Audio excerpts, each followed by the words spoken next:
As the killing, capture, and enslavement of our cetacean neighbors continues, so does the growing anger and temper of the ever-increasing numbers of the public. That anger is perfectly understandable and even commendable, for I see it as a measure of our humanity. Having said that, I will say that I totally agree with the view that uttering curses, and especially hurling racial epithets at those with whom one disagrees, is counterproductive. Such behavior is not, in my opinion, the solution to changing the minds of those who have been raised to believe that what they do is not only okay, but is a tradition. I previously refrained from admonishing those who did so because I was of the personal opinion that these Taijian fishermen, hunters-killers, were acting in full knowledge of the horror being inflicted upon the captured pods of cetaceans, and therefore deserving of the anger and hatred being expressed. I was, and am still, angered beyond words, left shaking in fury at the helplessness which I feel watching as pod after pod is driven into that cove of hell. I am, if it's possible, even more angered at seeing live cetaceans being sold into a life of slavery, a life so bereft of even the basics that were available in their natural habitat as to make me want to physically throw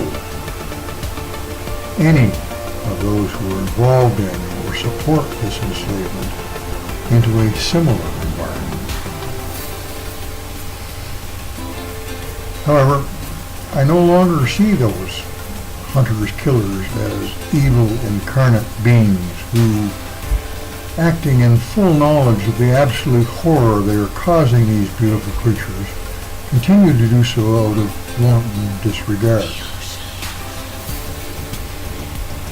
It has become apparent to me that those Taijians who participate in the butchering and kidnapping of cetaceans see them only as simple property, and thus in their minds deserving of little more consideration than the boats they use to capture them.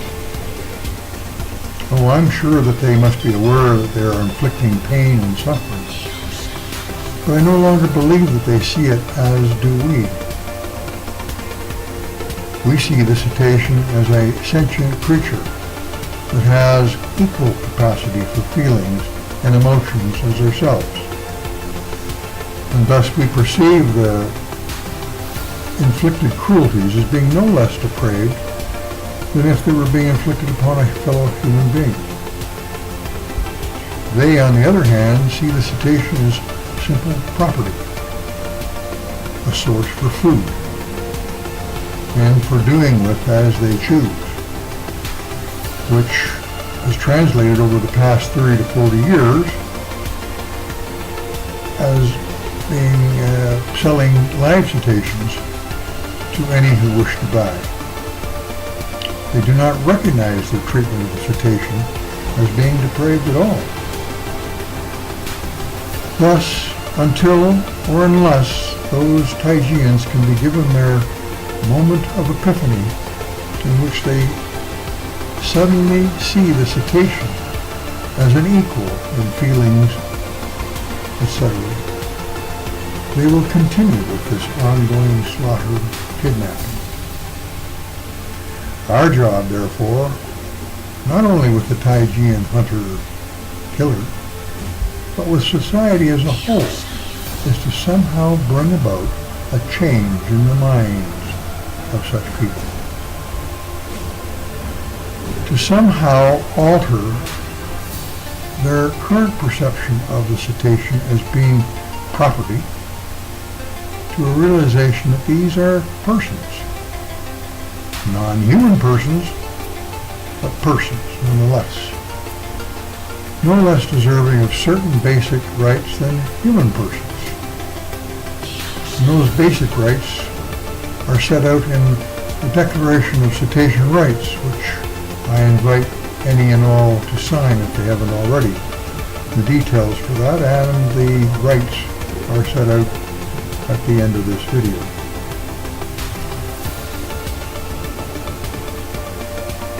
How to do this? How to bring about this change? While biting back the almost instinctive wish to tear our students limb from limb as they continue to carry out these horrific acts. There's the mountain we must conquer.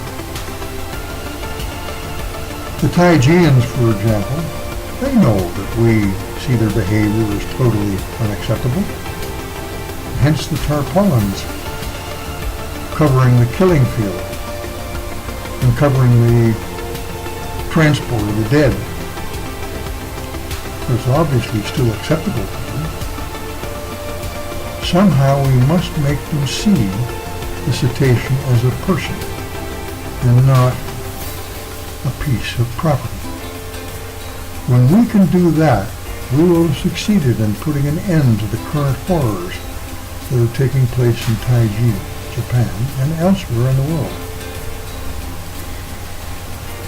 In the meantime, we must continue our efforts to educate the public, and together with that public, put pressure upon the various governments to enact bans on the transport and enslavement of the cetacean.